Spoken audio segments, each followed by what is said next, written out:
Assalamualaikum, this is Ikra, your host from Hello Salam. Today we are having your chairman, Sir Mathew, with us. Hello, sir. How are you? I'm very good. Thank you for having me. I appreciate it. Thank you so much for coming here. Please introduce yourself. Yeah, so my name is Mathew Shaw. Obviously, I'm the founder and managing director of Nimupani, but I also run a number of financial services. I am based in Dubai. All right. Originally, I'm from Germany, actually. I grew up in Germany and then moved to the Middle East. My educational background is in finance as well. So I studied in the US. I did my master's and my bachelor's degree there. So now I have a number of companies here in Pakistan and in Dubai, in Saudi, in Qatar as well. Can you please tell me about your companies a little bit? Yeah, so in Dubai, I run North Cape, which is an investment management fund. So clients, they give us their money and we invest on their behalf, depending on what their risk profile is. So we invest in anything from stocks and bonds to cryptocurrencies, real estate, private equity, venture capital. We really do everything. And then we also have Brilliant Minds events, which is a staffing. In Dubai? Yes, in Dubai. It's a staffing hospitality company. So we provide waiters and waitresses and housekeeping, basically all types of hospitality staff to hotels, exhibitions. We did Formula One. We've done FIFA, the World Cup as well. So very involved in many, many different things. And then also, the businesses in Pakistan as well. Yeah. All right. So what is the business in Pakistan you're having right now? So in Pakistan, obviously we have Nimupani, which is a content creation and social media house. All right. So the initial aim was to... I know, we belongs to Nimupani, yeah. Okay. Yeah. The initial aim was really to connect with overseas Pakistanis. So Pakistanis, the Pakistani diaspora in the US, Canada, Europe, Australia. But we've kind of shifted focus because obviously the people who are here are Pakistanis in Pakistan. So now we're more or less creating content for Pakistanis in Pakistan, skits, comedy sketches, anything like this. But then at the same time, we also do social media for a number of companies. We have clients here where we manage their social media profiles. So which one is the most beneficial for you? You're working with Pakistan, you're working with Dubai and Germany as well. So what do you think which is more beneficial as comparison to these three countries? Beneficial, I mean, it depends on the way you look at it. Frankfurt, obviously, or in Germany, everything is very structured. You know what you're going to get, you know what you have to give. Dubai, it's kind of open because we have investors and clients from all around the world. And then to me, Pakistan is almost like an untouched opportunity. All right. So to be honest, I'm most excited about the opportunity here in Pakistan. So why you prefer to come over here? Well, I was living in Dubai at the time. I was maybe 13, 14 years old the first time I came to Pakistan. It was actually for the wedding of my friend's brother. All right. And it was in Lahore. So that was my first experience landing in Islamabad, driving to Lahore. It was such a crazy experience. It was very chaotic. What do you really love about Lahore? Well, Lahore, it's historic city. So obviously the historic site, but also the people, they were so friendly. Everywhere I went, people would invite me, inside their homes for tea or for food. The wedding itself was spectacular. Obviously, I've never seen, a 3-day event like that. Okay. So I really enjoyed that. And then that was only the first time. After that, I then went to a wedding in Ep.1 and I made some friends. And then those friends, I decided to come back and visit. So before I was 18, I had probably come to Pakistan around 10, 15 times already. And then once I had set up my businesses in Dubai, I decided, hey, I go to Pakistan a lot. I love the country. Why not open a business there as well? So that was really my first introduction into business in Pakistan. Tell me your best experience in Pakistan. Like, what is the most important thing that attracts you here? It depends on if it's, if you're talking business or if you're talking your personal and pleasure. Yeah. So personally, I love the countryside here. Okay. So I've been to Skardu, I've been to the northern areas, Natia Gali, and it's like Switzerland. It really looks like Switzerland, except that it's untouched. So you can go hiking, you can go exploring, and you'll go places where people have not been. You don't really get that anywhere in Europe or the US. We'll sponsor a trip for you, don't Please do, yeah. We'll do that. But also, the people. The people here in Pakistan are some of the most friendly people that I've ever met. Obviously, that goes for Pakistanis around the world as well. But here in Pakistan, it's different. Like I mentioned earlier, people invite me to their home. When I go out to a restaurant, they tell me don't pay. Like we're having a good time, we're talking and everything. They ask me not to pay, or they're inviting me, and it happens in shopping malls too. That's a huge benefit you're getting from Pakistan. Absolutely. What about other places when you visit to abroad or somewhere else? Do you really get this sort of treatment or no? No, I have not gotten this treatment everywhere. I have traveled to over, I think, 59 countries.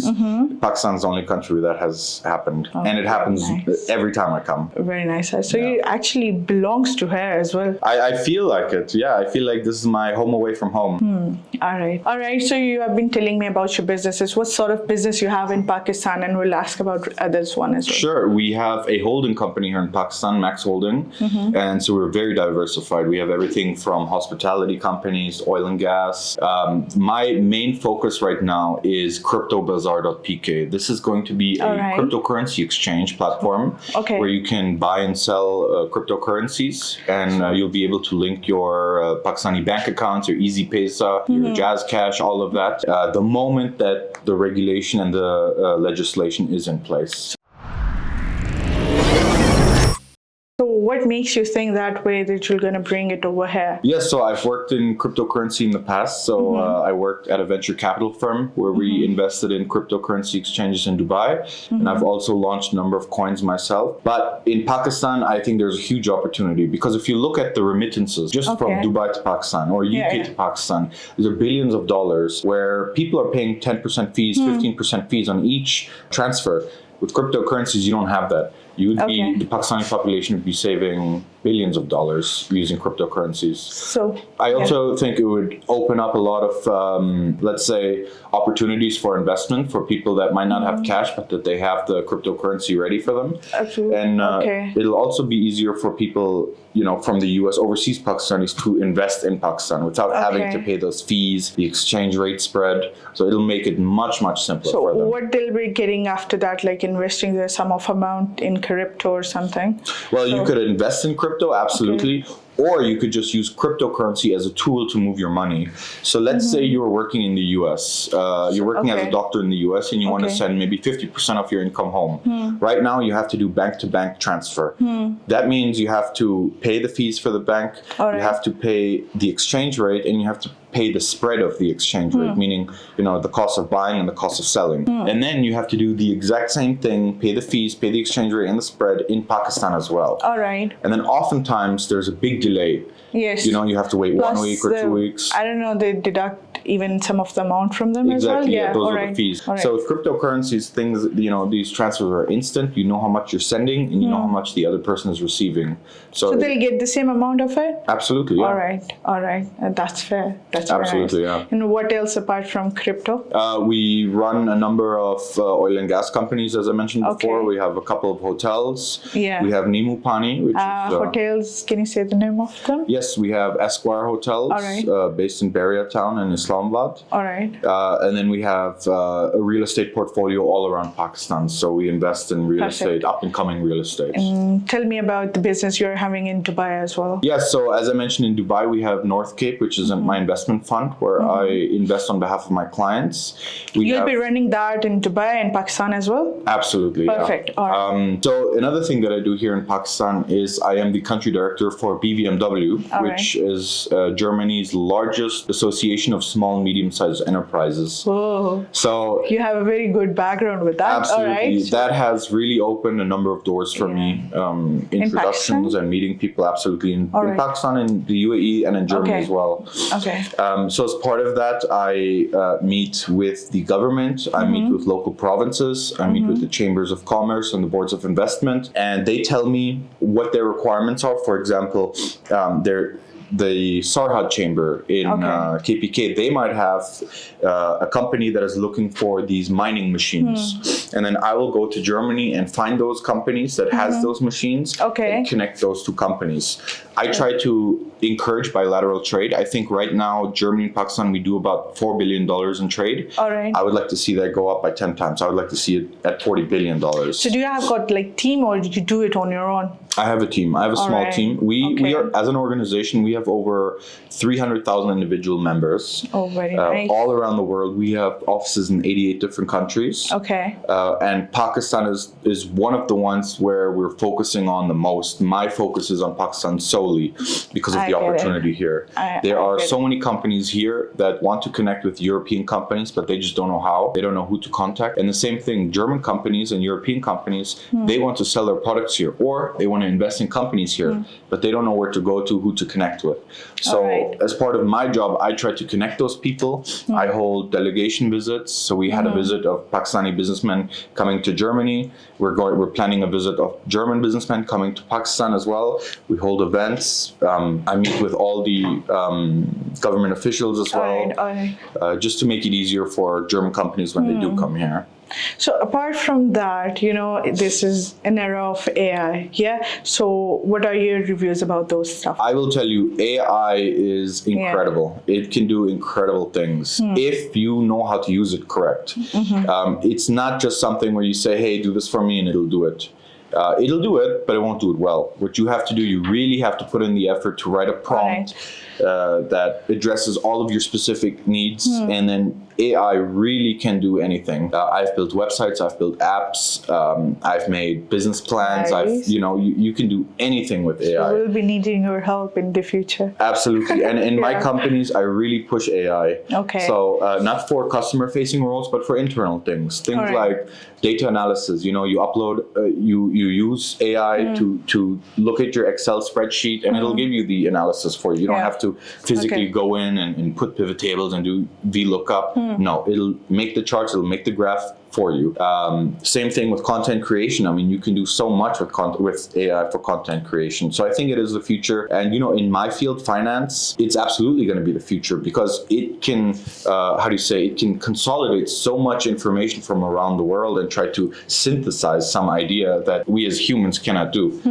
So I'm really looking forward to the day where AI has come to that point. Also looking for it as well. Absolutely. With you, yeah. But I do think also what we have to consider right now, at least, is that AI is built on what's already there. Right now, it's not coming up with new ideas. It's not coming up with inventions and innovations. It's building on what's already there. So in regards to finance, if you build an AI, let's say you build an AI program that'll give you signals when to buy or sell a stock. Okay. That same AI program might be used by someone else or similar, because the thinking is already built on what's there. Yes. So it could come to a point where everybody relies on AI and everybody invests in what AI says to invest in. That could lead to a bubble as well. Is it that beneficial for them? Like they'll ask AI and It'll be beneficial in the sense that it'll drive up the prices of some specific securities that it chooses. But it can also lead to bubbles if everybody thinks, oh, let's put all our money in this one. Sure. So what I would say always to anyone is, whatever you're using AI for, don't rely on it. It will hallucinate. It will give you false information. So especially with investments, when you're talking about your own money, you really need to be careful. You need to double check the work, triple check the work, make sure that all the sources are correct and the links are not hallucinated, that the citations are correct. And then I would say it can be a useful tool. In addition to other forms of financial analysis. Why should people invest in Pakistan? So I think for me, there are three reasons I think people should invest in Pakistan. One, the opportunity. There are almost 250 million people here. 60% of them are under the age of 30. They're young. They speak English. They're thirsty, for some work. They're ambitious. They're motivated. So those things combined really are amazing. Number two, government support. The government is really going all out in encouraging and attracting foreign investment. So you have the SIFC, which tries to make it easier for companies to come here. You have the boards of investment, you have the chambers of commerce, all working very hard to bring companies here. And so if you reach out to them or if you reach out to me, it'll be very easy to set up a company here. Perfect. Number three, in my opinion, is the technology that can be put in place in Pakistan. Because Pakistan was a little bit slower in adopting things like dial-up internet and cable, they're able to skip those generations of technology and move straight to 5G. now we're seeing 5Gs everywhere in Pakistan. Next up, what are we going to have? We're going to have low Earth orbit satellites like Starlink to provide internet to all of Pakistan.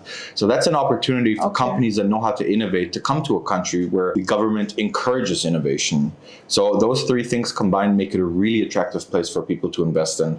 Obviously, there are other things like lower costs, lower production costs, lower labor costs. We are, the countries we're surrounded by. We have India, we have China, we have the Middle East. We're in a really great location too for manufacturing, for export, for imports. So all those things combined make Pakistan a really attractive place. All right. So let's say you're working with different countries like Dubai and Germany. They are like step ahead from Pakistan, as you said. So how you will going to manage all the things over here? Though they start their business like right away, they just register their stuff without telling anybody.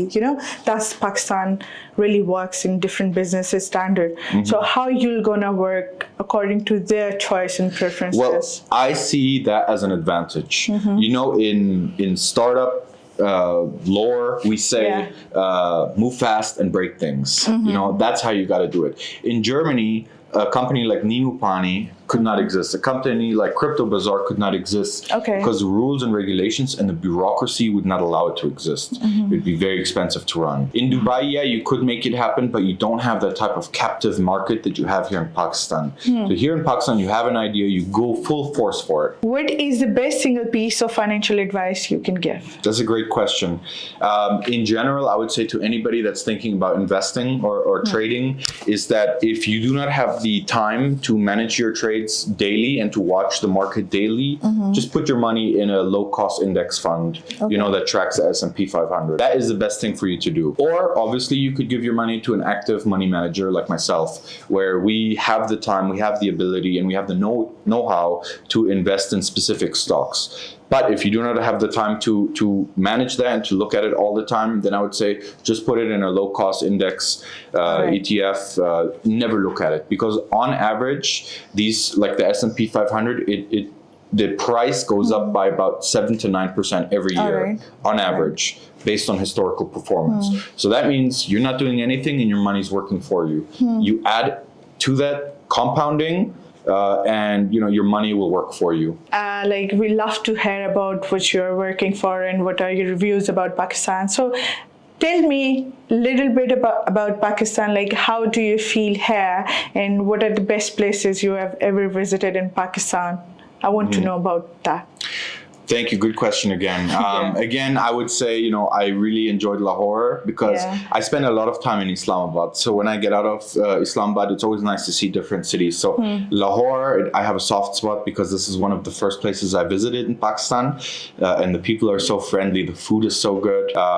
But then also Khyber Pakhtunkhwa, so Peshawar area, that place has a special place in my heart as well because, again, the people there are so friendly. I don't think I paid for one meal when I was there last month. In Peshawar? Exactly, yeah. Yeah, okay. So what is the best food you have ever tried there? The best food I've tried probably would be dampocht, which I tried in KPK. This is something I've never tried before, and it was very good. Right. It's really interesting, actually.